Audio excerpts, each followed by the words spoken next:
Hey everyone, I'm Dean Obidal, and welcome to tonight's Dean Obidal Show on SiriusXM channel 127. It is Tuesday, May 18th. As always, I'm here to be your MBFF. A lot to cover, but we are coming up to the 20th anniversary of when 9/11 happened. And we all remember George W. Bush after that, about 2 weeks later, spoke to a joint session of Congress. And he said to the world, you're either with us or you're with the terrorists. Here we are 20 years later, after January 6th. And the GOP is telling us, in response to that same question, they are not only with the terrorists, they're defending the terrorists, and they are the terrorists. Things have changed dramatically in 20 years. And it's not over the top. I'm not being hyperbolic when I say the GOP is now openly defending a terrorist attack on our soil on January 6th. They're doing it increasingly, from whitewashing it to actually defending the terrorists.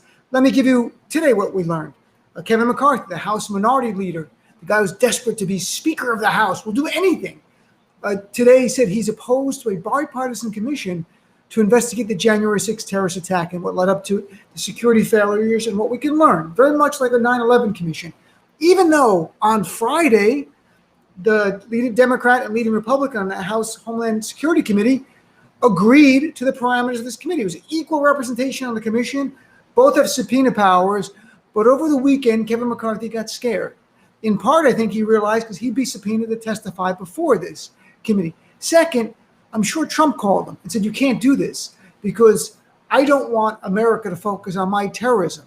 I want to talk about other things, not the terrorist attack that I incited. So what did McCarthy say today? It would be duplicative because he said other House committees are studying it. Duplicative? There were 7 House committees that studied Benghazi, including the House Benghazi Select Committee, which cost $7 million of our taxpayer dollars, which took 2 years, chaired by Trey Gowdy, 800-page report that gave us nothing new. They forced Hillary Clinton to testify. We all remember that. And this would be duplicative. This was an attack on our Capitol just months ago. 140 police officers were injured. One police officer was killed in connection with it, but he didn't die directly from the injuries. But still, this was an attack to overturn the 2020 election to make sure Donald Trump could stay in power despite losing the election.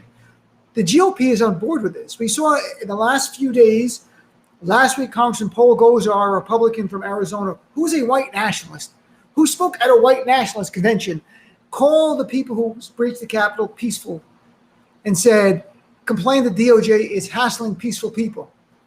You mean hassling the people who breached the Capitol to overturn the election? Then we had, a few days later, a Congressman, Andrew Clyde from Georgia, said literally there was no insurrection. To call it insurrection is a bold-faced lie because it was like tourists.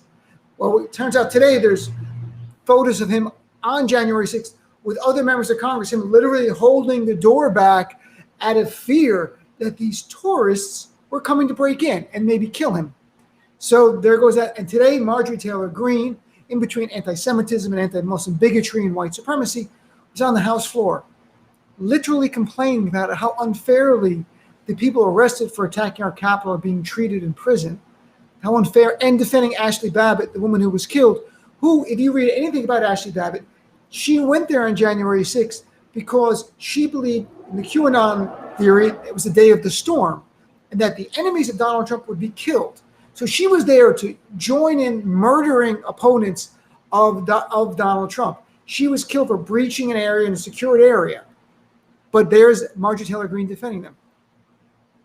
Think about this.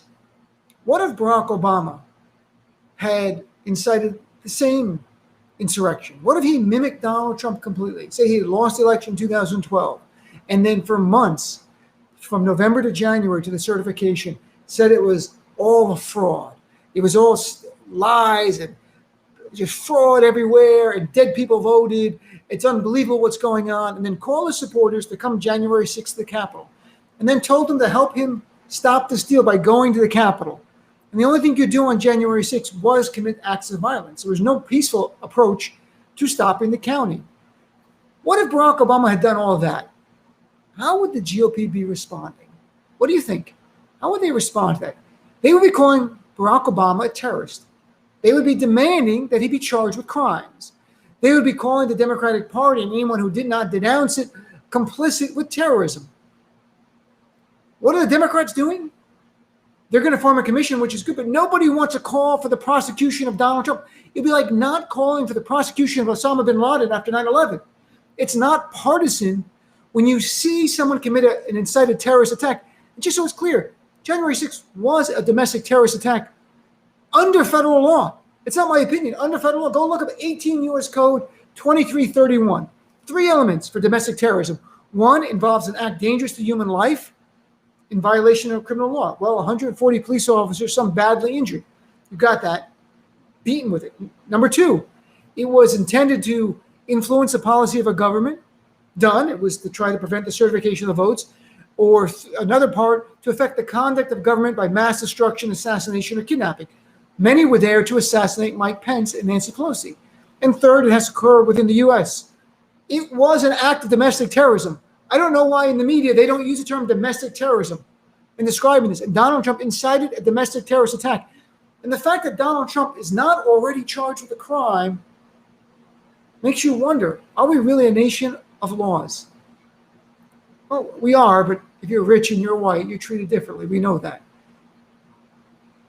It is time that in one voice, we call the January 6th attack not just an insurrection, which it is under federal law, but a terrorist attack waged on our capital by Donald Trump. And that Donald Trump is, repeat after me, a terrorist. Donald Trump is a terrorist, and he needs to be brought to justice. So we'll talk about that more in my show tonight, live channels 127, 6 to 9 p.m. Eastern Time. If you don't subscribe to SiriusXM, just go to the website. There's free trials. Check it out. Call into the show. Be a part of our family. We got a lot of work to do. If you want progress, stay active. Thanks for